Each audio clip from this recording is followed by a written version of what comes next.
नमस्कार। तस्वीर के इस कैनवास पर आज झूलेलाल जयंती, तो इस बहाने नमन करते हैं जंद पीर, लाल शाह पीर, पल्ले वारो, ज्योतिन वारो, अमरलाल, उदैरो लाल, घोड़े वारो, जल देवता वरुण का अवतार माना जाता है, जिन्हें संत झूलेलाल साईं। संत झूलेलाल का जन्म आज ही के दिन चैत शुक्ल पक्ष की द्वितीया संवत 1007 के दिन संत झूलेलाल का प्राकट्य दिवस माना जाता है। मित्रों, वेदों में वर्णित जल देवता वरुण का अवतार माना जाता है संत झूलेलाल को। वरुण देव को सागर के देवता, सत्य के रक्षक और दिव्य दृष्टि वाले देवता के रूप में सिंधी समाज पूजता है। सिंधी समाज के भगवान झूलेलाल का अवतरण धर्म के लिए हुआ, सच्चाई के रास्ते पर चलने के लिए हुआ। पाकिस्तान के सिंध सूबे से भारत के अन्य प्रांतों में आकर बस गए हिंदुओं में झूलेलाल को पूजने का प्रचलन सबसे ज्यादा है। मित्रों, भगवान झूलेलाल के अवतरण की भी एक ऐसी ही कथा है। शताब्दियों पहले सिंध प्रदेश में मिरक शाह नाम का एक राजा राज किया करता था। बादशाह बहुत दंभी और असहिष्णु प्रकृति का था, हमेशा अपनी रियाया पर जुल्म सितम किया करता था। इस राजा के शासनकाल में सांस्कृतिक और जीवन मूल्यों का कोई महत्व नहीं था।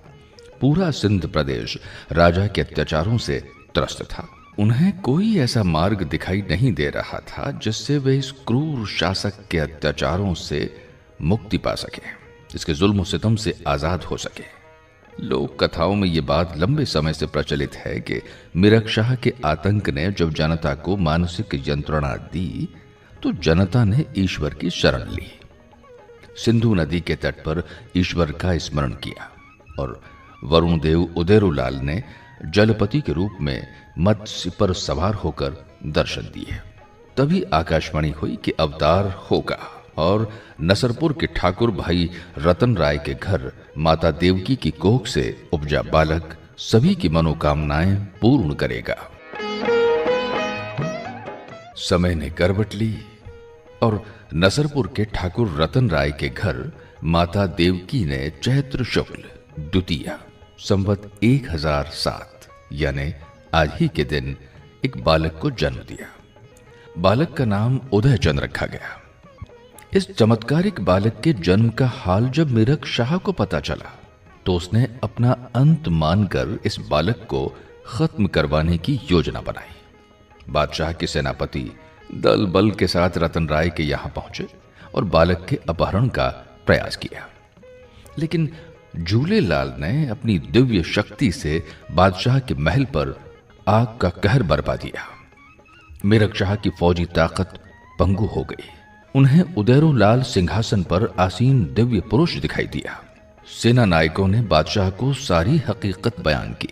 जब महल भयानक आग से जलने लगा तो बादशाह भागकर झूलेलाल जी के चरणों में आ गिरा। उदैरोलाल ने किशोर अवस्था में ही अपना चमत्कारी पराक्रम दिखाकर जनता को ढांढस बंधाया और यौवन में प्रवेश करते ही जनता से कहा कि बेखौफ अपना काम करे। उदैरोलाल ने शहंशाह को एक पैगाम भेजा कि शांति ही परम सत्य है। इसे चुनौती मान बादशाह ने उदैरोलाल पर आक्रमण कर दिया। बादशाह का दंभ चूर चूर हुआ और पराजय झेलकर उदैरोलाल के चरणों में स्थान मांगा। मित्रों, बताते हैं इसका असर यह हुआ कि मिरक शाह उदयचंद का परम शिष्य बनकर उनके विचारों के प्रचार में जुट गया। झूलेलाल की शक्ति से प्रभावित होकर ही मिरक शाह ने अमन का रास्ता अपनाकर बाद में कुरुक्षेत्र में एक ऐसा भव्य मंदिर बनाकर दिया जो आज भी हिंदू मुस्लिम एकता का प्रतीक और पवित्र स्थान माना जाता है। ओ लाल मेरी पत रखियो बला झूलेलाल। साहिबान, पाकिस्तान में झूलेलाल जी को जिंद पीर और लाल शाह के नाम से जाना जाता है। हिंदू धर्म में भगवान झूलेलाल को उदैरोलाल, लाल साईं, अमरलाल, जिंद पीर, लाल शाह जैसे नामों से जाना जाता है।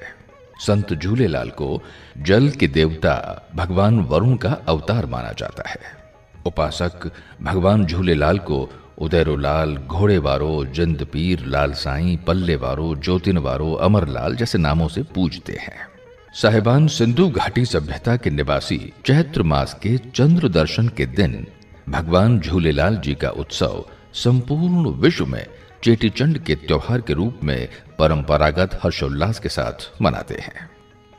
भगवान झूलेलाल जी को जल और ज्योति का अवतार माना जाता है, इसलिए काष्ठ का एक मंदिर बनाकर उसमें एक लोटी से जल और ज्योति प्रज्वलित की जाती है और इस मंदिर को श्रद्धालु चेटीचंड के दिन अपने सिर पर धारण कर, जिसे बहिराणा साहब भी कहा जाता है, भगवान वरुण देव का स्तुति गान करते और समाज का परंपरागत नृत्य छेज किया करते हैं।